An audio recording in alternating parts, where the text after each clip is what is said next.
Good morning mga kasisid. Isang mapagpalang araw po sa ating lahat. Samahan niyo po kami ulit sa aming pangalawang araw dito sa Dayo. At dito lang kami natulog sa bangka. Dito ay medyo hindi maganda yung aming tulog dahil nung madaling araw ay lumakas yung hangin. Kaya malikot yung bangka. At medyo puyat kami mga kasisid. Pero excited pa rin dahil maganda yung spot na aming pupuntahan ngayong araw. Kaya abangan nyo mga kasisid. Ayun. Kape tayo guys. Kape. Kape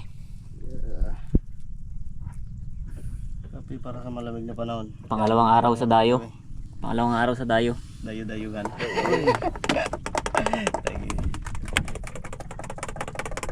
Yung ulo namin ay surprise lang mamaya. Surprise kasi wala. Tara, kape muna tayo. Ano yan? Kasi wala. Ayun o, ulo ng pusit. Pagkatapos naming magkape ay diretso na sa spot. 20 minutes na biyahe. Hindi naman ganong malayo dahil dito lang kami sa gilid ng isla. At eto si Bogart, power fed, hawak niya yung aming ulam kagabi na sinabawang isda na may pusit. Ay para hindi mabuhos o hindi matapon yung sabaw ay binitbit niya na lang.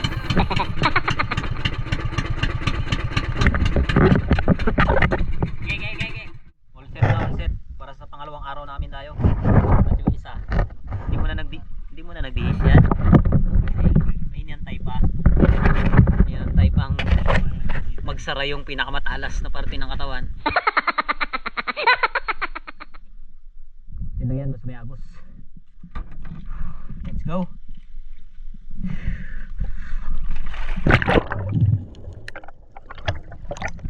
Ayun, pakantuan ba? Sakto ang pundo. Let's go mga kasisid. At ito, hindi ito yung unang dive dahil pang-apat o pang-limang dive ko na ito. Wala pa akong napapana. Pero napakaraming isda kung inyong nakikita, pero hindi yan yung ating target mga kasisid dahil merong mas magandang target sa unahan, kaya lang hindi lumalapit. Ito yung unicorn fish, yung paborito ng bayan. Medyo mailap yung mga isda dahil sa visibility ng dagat, hindi ganun kalinaw, kaya yung mga sura na ito ayaw lumapit. Halos sagad-sagad na yung mga hininga ko sa bawat pagsisid, pero wala pa rin akong napapana. At ganito talaga minsan mga kasisid, hindi sa lahat ng oras ay lalapit yung isda. At kanya-kanyang diskarte kung paano makakapana ng isda. At dito bahagyang nilapitan ko yung surahan, pero dahan-dahan ding lumalayo, talagang mailap. At itong mga mulmul o yung parrot fish ay biglang nagugulat, kaya yung ibang isda ay nadadamay. Sa halip na lalapit na sana, biglang magugulat naman yung ibang isda at damay-damay na. At sa dive na to, wala na naman tayong nakalabitan.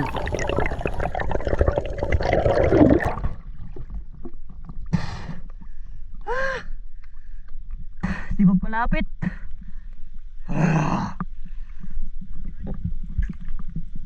Mga suran, dito na ako sa mababaw. Maglapit ng gusto.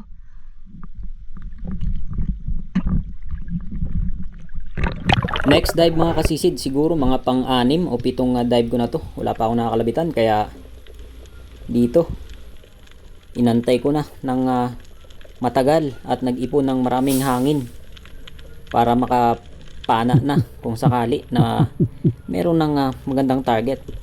At dito mga kasisid, kung makikita nyo, merong timer kung gaano katagal akong nagpigil ng hininga dahil napakaraming isda na nandito. Talagang hindi mo iisipin na kailangan mo na palang huminga. At dito, abangan nyo kung gaano katagal akong nagpigil ng hininga.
Nasa 2 minutes kong pinigilan yung hininga ko mga kasisid. Ganong katagal. Pero wala tayong napana doon. Sayang. Hindi talaga sa lahat ng oras ay makakapana ng isda sa bawat pagsisid. At dito, meron ako nakitang ilak o silver drummer. Dahil wala pa tayong huli, kinalabitan ko na to mga kasisid.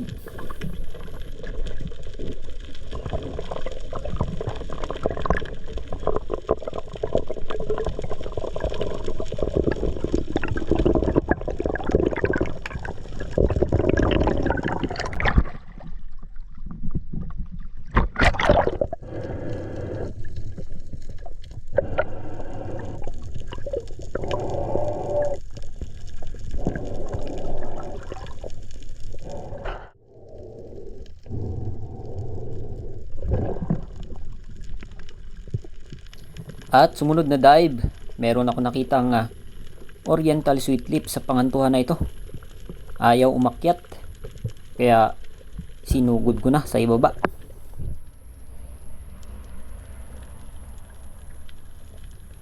Medyo malabo na sa may pangantuhan. Ito yung ilalim na ng pangantuhan mga kasisid, yung pinakasagad. Pero tiyaga pa rin tayo. At nakikita naman yung isda. At dito medyo maamo itong oriental sweet lips na ito, kaya sakto yan pagkalabit. Sapul na sapul.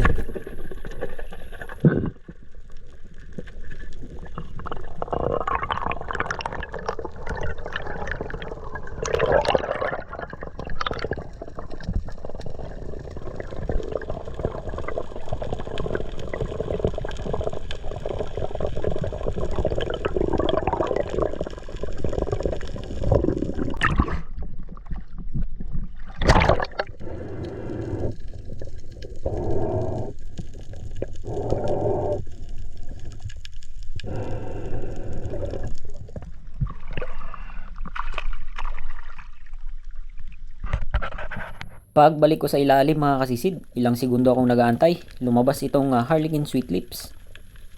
Hindi ganun kalaki, pero pwede nang ihawin ito, kaya hindi ko na pinalagpas, agad-agad ko nang nakalabitan.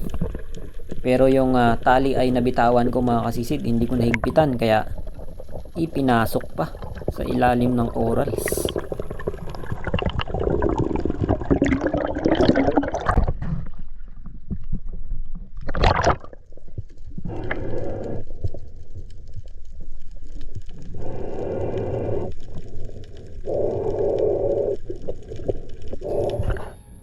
At nung pagbalik ko sa ilalim, akala ko wala na. Pero maganda pala yung pagkakatama. Kaya hindi yan nakawala mga kasisid. At ito yung ating pangatlong isda na ngayong umaga. Sana makadagdag pa ng mas malaki-laki.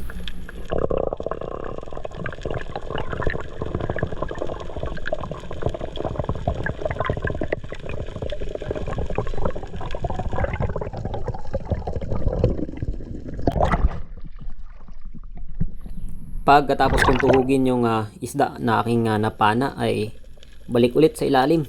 Merong suran akong nakalabitan dito, pero na stone shot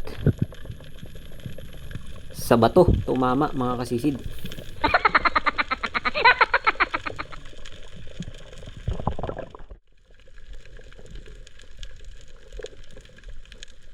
move on tayo sa may bandang unahan. Isang unicorn fish na naman yung nakita ko dito.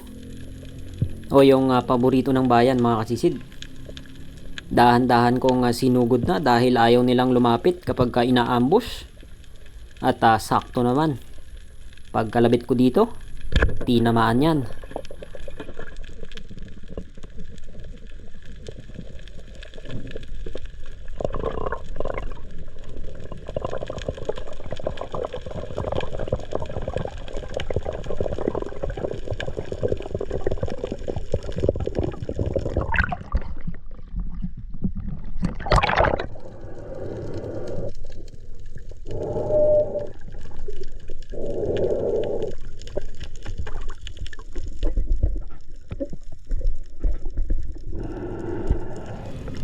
Malapit na ako sa bangka nito nang napanaan ko ng suran, kaya hindi ko na hinila pa yung mga huli ko. Ibinaba ko na sa bangka para hindi mahirap hilain dahil nakatuhog lang.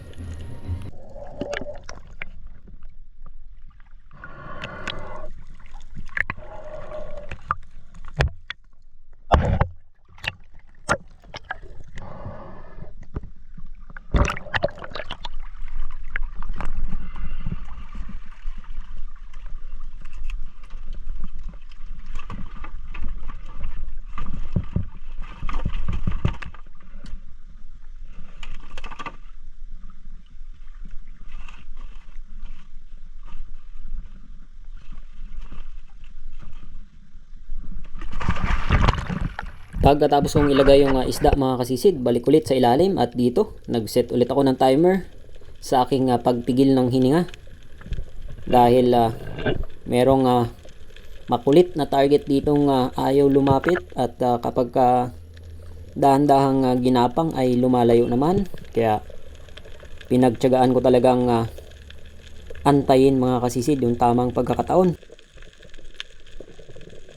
Pagdating ko sa seabed o yung pinakaibaba ay ito, may sumilip agad na isang unicorn fish o yung suran na original kung tawagin. Ito yung masarap pang ihaw talaga na klase ng suran at isang ilak. Pero yung ilak na ito ay napakaamo, balik ng balik. Pero yung target ko dito mga kasisid ay syempre yung paborito ng bayan.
At sa wakas mga kasisid, nagbunga rin yung aking pagtsatsaga at pag-aantay ng matagal. Nadali rin itong suran.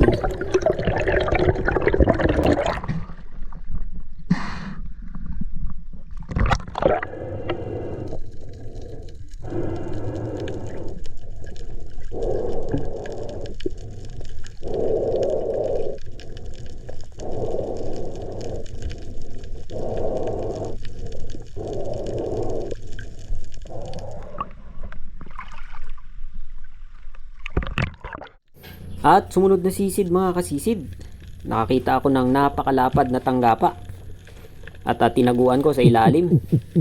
At habang nag-aantay ako sa ilalim mga kasisid, baka magkalimutan, shoutout muna tayo.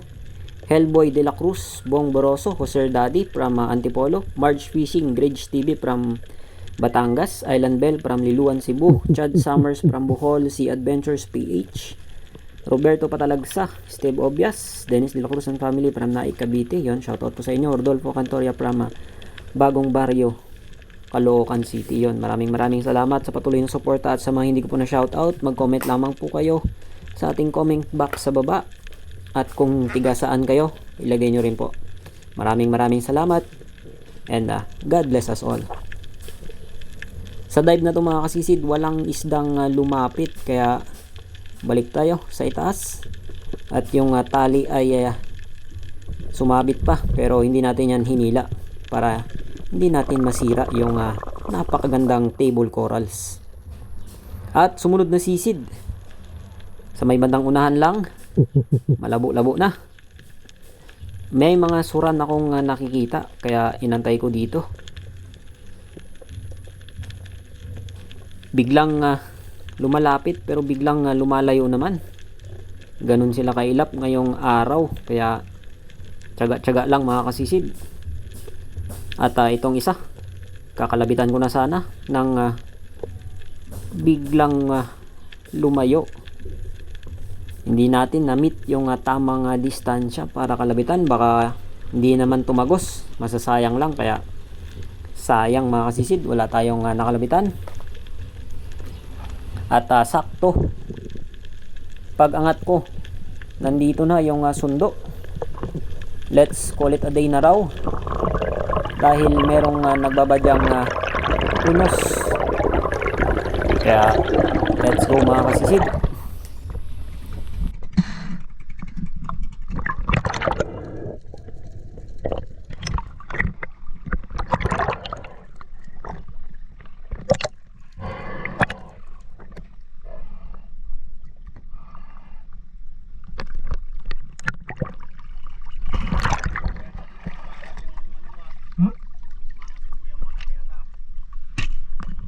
Surat maliliit.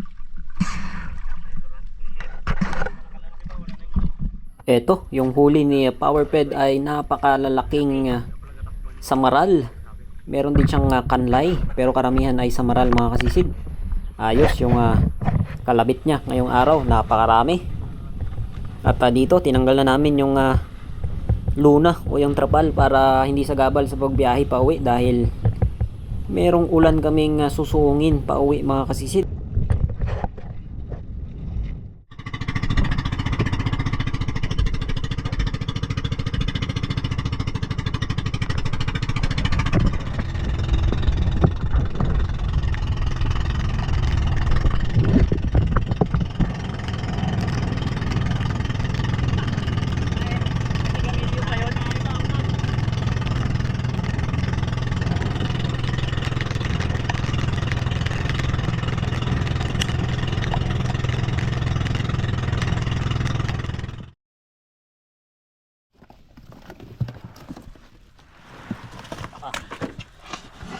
Sugabi rin talaga.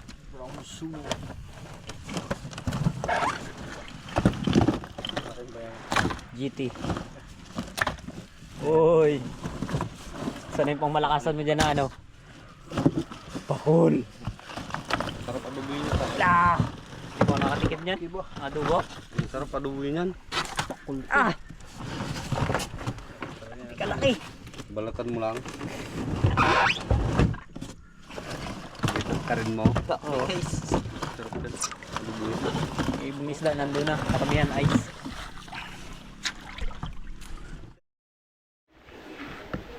Wow!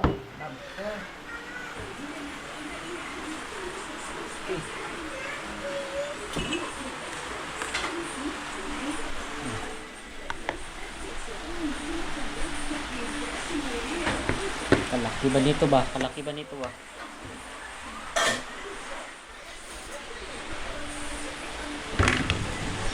Tara, taon.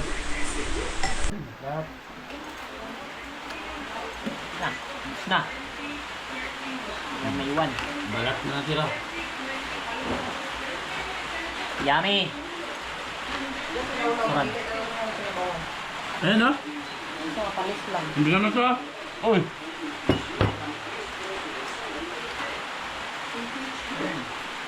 Ito isda oh.